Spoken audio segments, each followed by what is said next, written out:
Students and facilitating talks that enable students to be inclusive and appreciative of one another without judgment. Please welcome Dr. Jody Merriday. Can you all hear me? Active baby. I don't know how I feel about that. Active baby. Much better. Commemorating, remembering, and acknowledging African American and Women's History Month. I have a question for you today. Can use of the N and the B word be empowering? Well, the Huffington Post reports that although diversity has increased on campuses, minorities still face prejudice and discrimination. Now by that, what do I mean? Let's define our terminologies. We're all mammals, it's very clear. If you look like me, you talk like me, you walk like me, I am most inclined to be familiar with you, to associate with you. But I literally have had to go to campuses because students choose to self-segregate from one another throughout their academic experience. Let's define the word prejudice. Prejudice is a preconceived opinion that's not based on reason or actual experience. And some of us live in communities that don't look like us, talk like us, or think like us. So we're defined by those moments that are prejudicial. Well, here's where it becomes a problem. When you carry out actions on the basis of your prejudice that denies others opportunities. 1866 and 1964, the Civil Rights Amendment literally legislated that discrimination was illegal. However, prejudice and discrimination continued. You can't legislate to human beings what they must do. You can make it the law, but you can't make people thereafter sing kumbaya, walk, talk, and think alike. So, isms became the institutionalization of some discriminatory practices, like racism, sexism, classism, homophobia, and ableism. So, I need a little bit of trust for a moment, because I'm going to need for you all to put fist in the air on your right hand, and I'm going to have you count off by your finger anything that applies to you. Fist in the air. Just a little bit of trust. Question number 1. Do you come from a working or middle class family? Finger in the air. Number 2. Are you a person of color or do you belong to a minority group? Question number 3. Are you a woman? Question number 4, do you belong to the LGBTQ community? And I'm going to put a finger in the air at affinity for that group. Lastly, do you have any challenges with ability? So if you look to your left and you look to your right, almost without exception, everyone in this room has an ism that impacts them. Fist down. Guiding questions.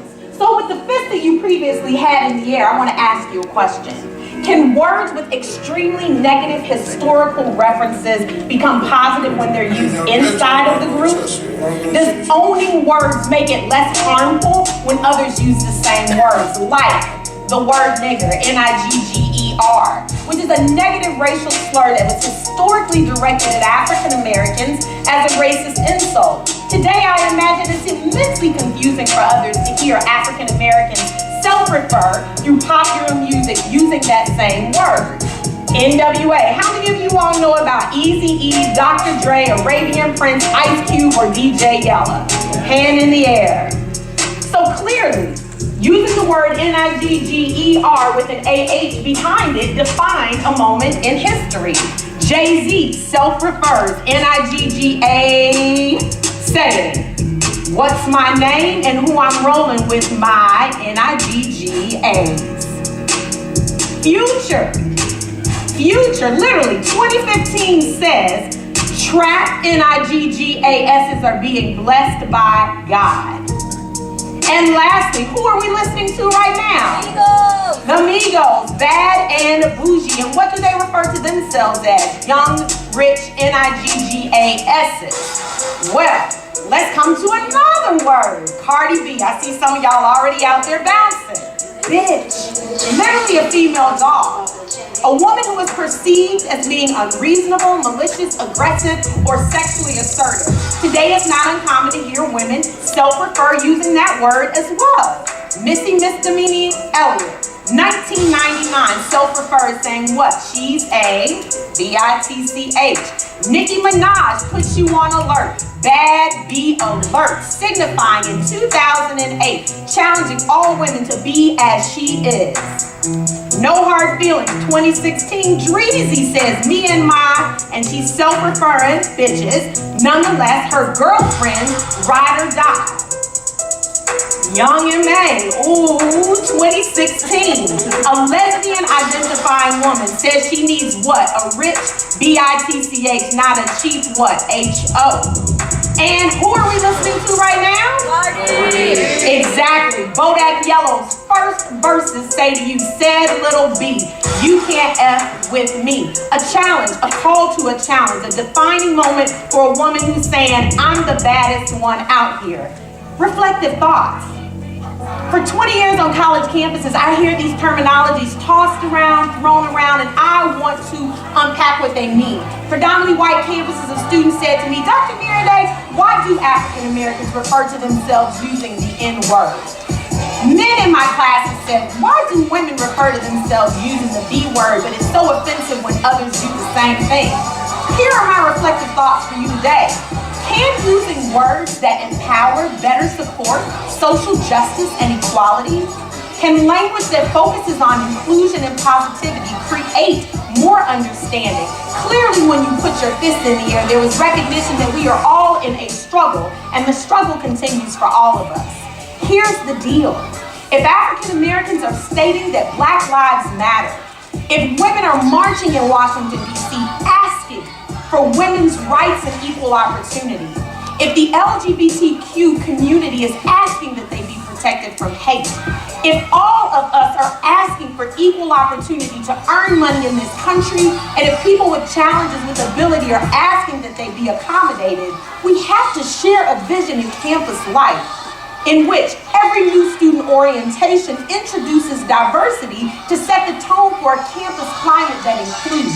The ability of you all as student leaders to be effective requires that you have exposure to diverse perspectives on race, gender, sexual orientation, religion, and ability.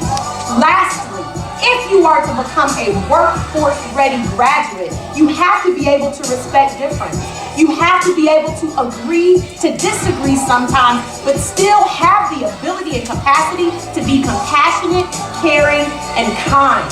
So I accept all of you all as people that are signing into and onto your future. I've got little buttons that say, what's in it for me?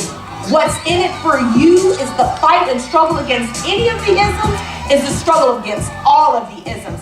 I welcome the opportunity to visit your campus, unpack, have the complex conversations that really are undergirding what happens in student life without anybody ever talking about it. Thanks so much for your attention, your time, and your presence. I'm Dr. Miraday. Give it up for Dr. Miraday.